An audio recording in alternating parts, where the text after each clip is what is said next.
Victor, our main protagonist, is in the mountains, flying his model airplane.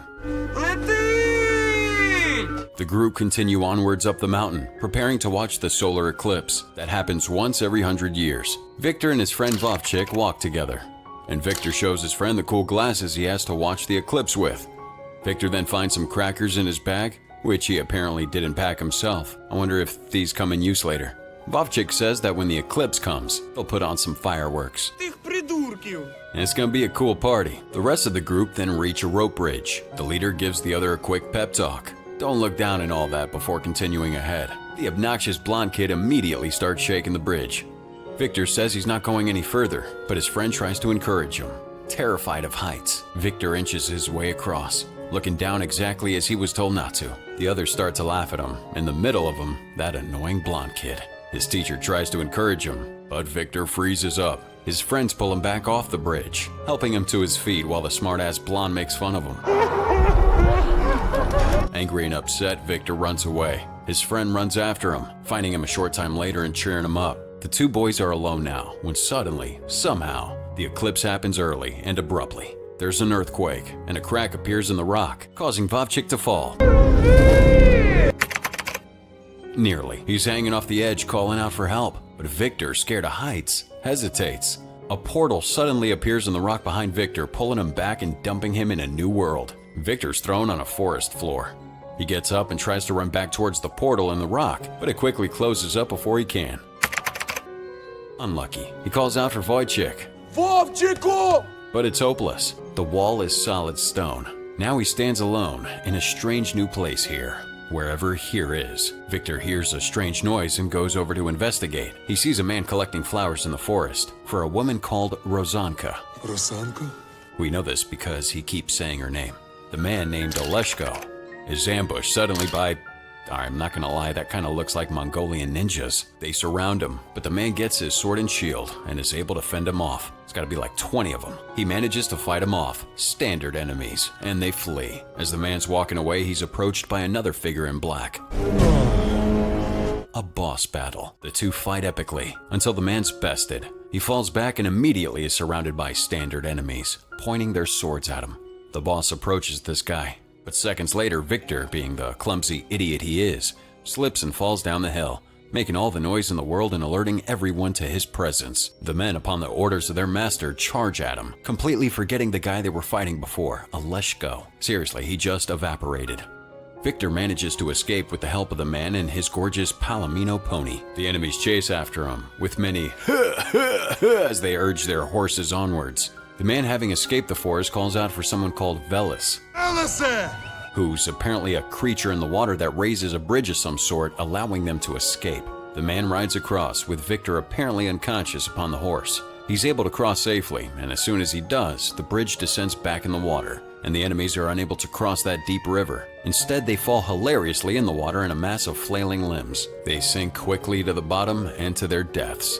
The man rides back to a fort or a village of some kind, presumably some sort of home to the man. Victor's thrown on the floor in a pile of hay, apparently dead. The people surround him curiously. Another man, the leader, approaches and asks who this boy is. Oleshko replies that the boy saved him by the gloomy rock. The leader is displeased that Oleshko left the stronghold.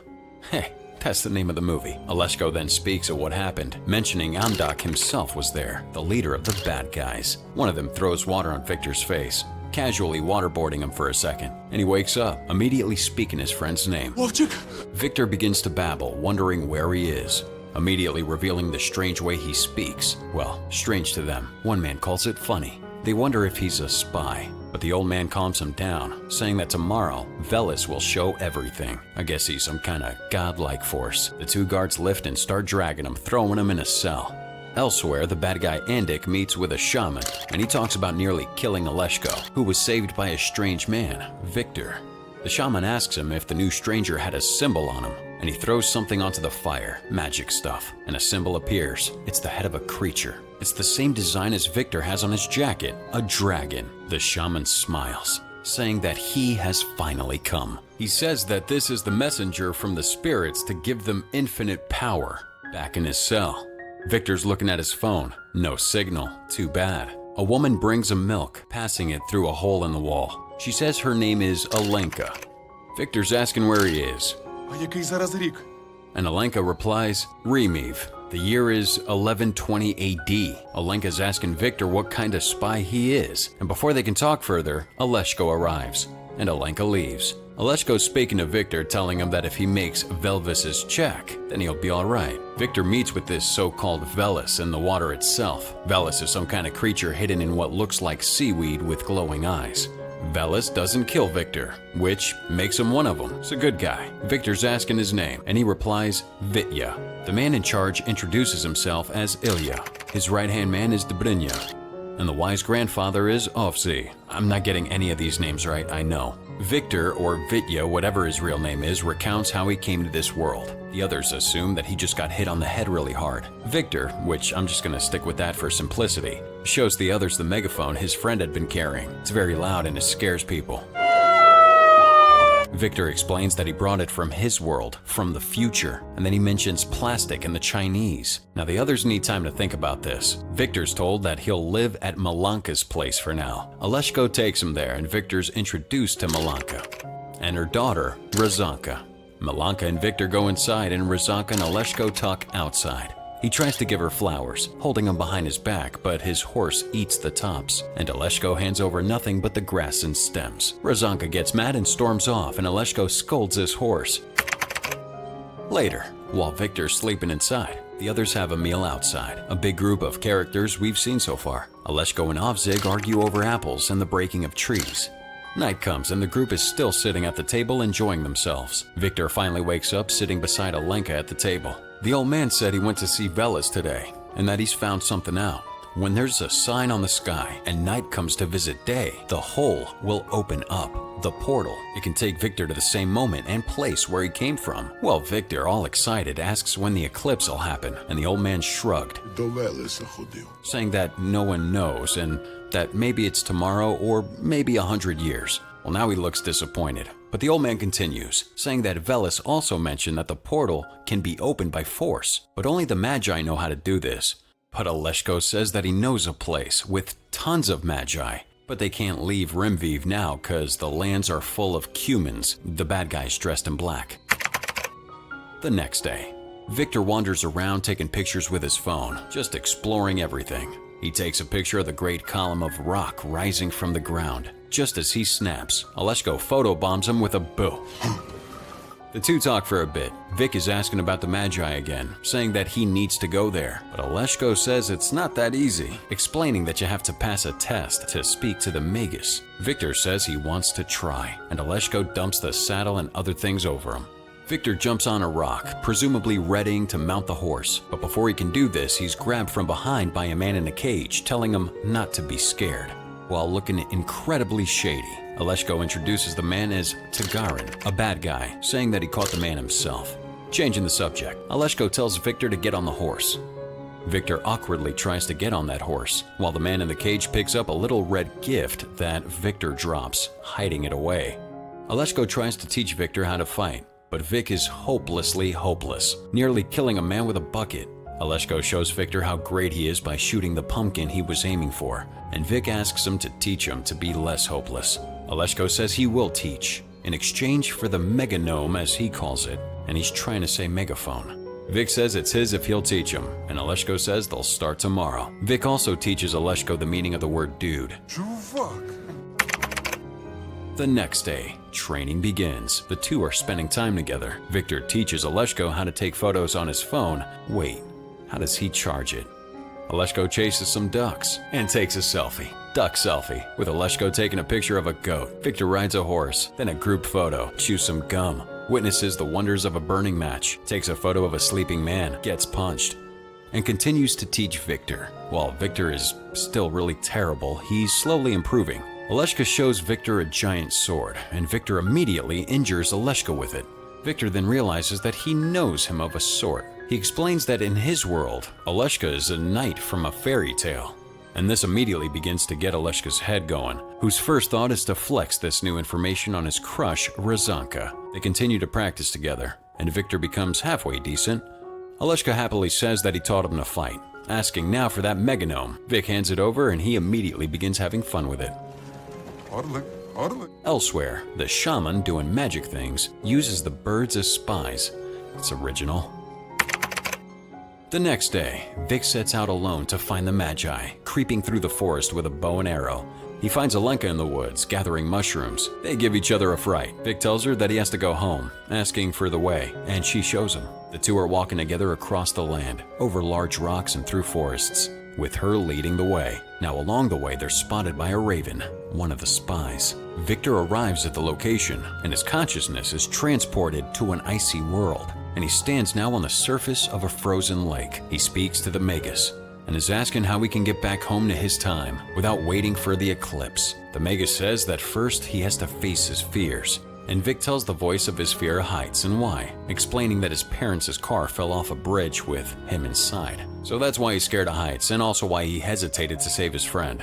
Victor's then told about the Perun stone that can lead him to different centuries, but not every mortal man is able to find it. Now Victor's told to find it where the wingless make their nests. He'll see it when he straddles the wind. Victor's then brought back to the present moment, realizing it's just himself and Alenka again. He tells her what he saw and was told, and Alenka takes him to Stork Village, where peaceful people live upon the water. Vic goes to search for the Perun stone by diving into the river. Well, he finds it and pulls it out. The raven sees this and then tells its master. Vic and Alenka are then ambushed by Cuman men and make a run for it, as these men begin to slaughter the peaceful villagers who were just minding their own business.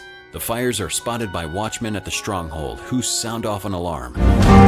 And riders set out to Stork Village, one of them, Aleshko. Victor and Alenka are saved from the bad guys, who were making off with them on horses, but Vic, left completely unsupervised and poorly tied, manages to sneak away. He grabs a bow and arrow, shooting one of the archers who were gonna kill two of the good guys. The two of them are then brought back to safety, though were scolded badly by grandfather Ovziv. But the leader, Ilya, says that Victor must get back to his own world, and that he hopes the stone helps him. They try to open the portal back to Victor's world, but it doesn't work. Vic says that the Magus mentions something about hearts, but the two are at a loss. Perun's a master of thunder and lightning, and Ovzig suggests that maybe the stone needs to be powered before it can work. Victor and Ovzig talk later, and Vic makes a paper plane for him explaining about aerodynamics. Ovzig says he wants to make some wings so they could drop like vultures on their enemies' heads. They start building a plane together, and Ovzig says that since childhood he wanted to see a human fly. Shortly after, Ilya tells Ovzig that after questioning a hostage, they were able to find out that the attack on Stork Village wasn't an accident, but they were looking for a guy with a stone, Victor. So basically, it's all Victor's fault. Ilya says that if Andik himself is hunting the stone, then he'll probably use it for evil bad guy things. They talk about hiding the stone, but by the time they go to look for it, it's already hidden. In other words, they lost it, or it got stolen. They panic for a few moments, but find it shortly after when they see Malanka cracking nuts with it. So the two try to find a better place to hide it, probably a good idea. Ovzig suggests hiding it in the stone tower, but Vic is scared of heights, so he refuses to go up there. He manages to convince Victor with words of wisdom, telling him to just face his fears. Ovzig standing proud as that lift goes up while Victor curls up on the floor terrified. Ovzig buries that stone, Victor looking at the world around him, slowly overcoming his fears.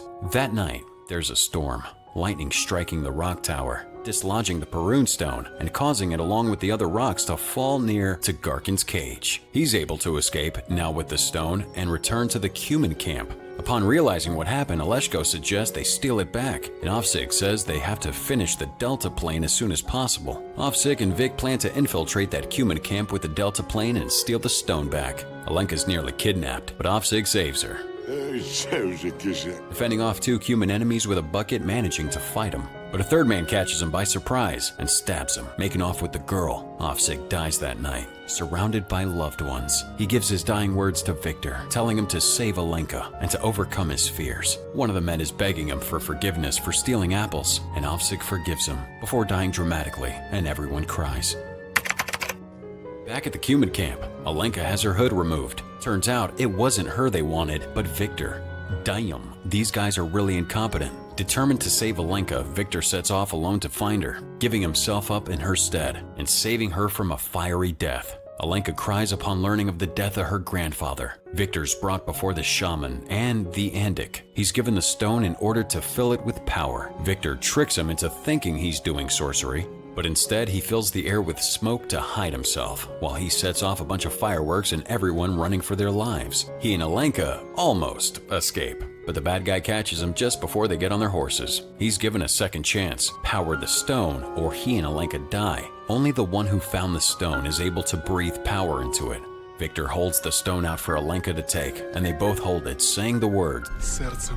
This is a reference to a story Alenka told Victor previously, a legend, a love story about a heart that turned to stone. Whoever finds the stone heart will meet their true love, or find a lost one. The stone's taken away from him, and Tagarkin is ordered to kill Victor and Alenka. But remembering how Vic showed him kindness previously, Tagarkin instead frees him. The two escape, and Tagarkin's killed by his brother Andik for his betrayal. The two are returned to safety, found by Aleshko and the others. The next morning, an army marches on the stronghold, at the head of which is a great monster made of stone, a huge stone warrior, a golem. It's controlled by the shaman, and from what I can see, it doesn't look like it has any obvious video game weaknesses. They try to kill it with fire, but despite a direct hit, the thing is unperturbed. They hit it several more times and then it finally falls, only to get back up, now hurling the stone back at him. Results are not good. Aleshko bravely riding out to face the Colossus alone. He leads it to the water's edge, when it falls in accidentally and drowns. Rozanka rides to the river to find Aleshko, believing he died after falling in the water, only to have him crawl out covered in pond weeds. Now, the eclipse is nearly upon him. Victor rides away to reach the portal, after being told that the others would deal with the remaining enemies, the Cumin. The others who were outside the stronghold now return it to defend, but they're overrun, the gate having been smashed by this stone giant. The leader Ilya and Dobrynya, his right-hand man, fight bravely. Ilya with the giant sword and Dobrynya with the mace. Even the women holding their own, fending off Cumin with farming tools. The enemy retreat, but the golem rises from the river. Vic returns, telling him he has an idea. He overcame his fear of heights, using the lift to reach the top of the stone tower. He uses the plane he built with Ovsig and manages to fly through the air and attack the shaman who's controlling Golem, saving Aleshko and Alenka just in time as Golem's about to strike him. Victor faces off against Andik, who's demanding the stone. Instead, Victor throws that stone straight to the river. Andik attacks him but is saved by Aleshko, who after a short fight heroically throws him off the cliff. Aleshko and Vic then ride with all haste to Gloomy Rock. Victor says his goodbyes to both Aleshko and Alenka, who appears before he leaves. Vic promises to come back and jumps through the portal, back to his own world in time. Vic manages to save his friend, catching him just in time, saving his life probably. Everyone claps and the teacher recovers from a small heart attack at nearly watching Vovchik die. And everyone lives happily ever after, just like in the fairy tales. Thanks for chilling with us, guys, on The Stronghold, a Ukrainian fantasy adventure film based on the book by the same name, written by, Valdemir Rudkivsky, and the movie was directed by Yuriv Pavlayev. The film was released in Ukraine in 2017 and stars Danlo Kaminsky as Victor. Once again, thanks for chilling with us. Till next time.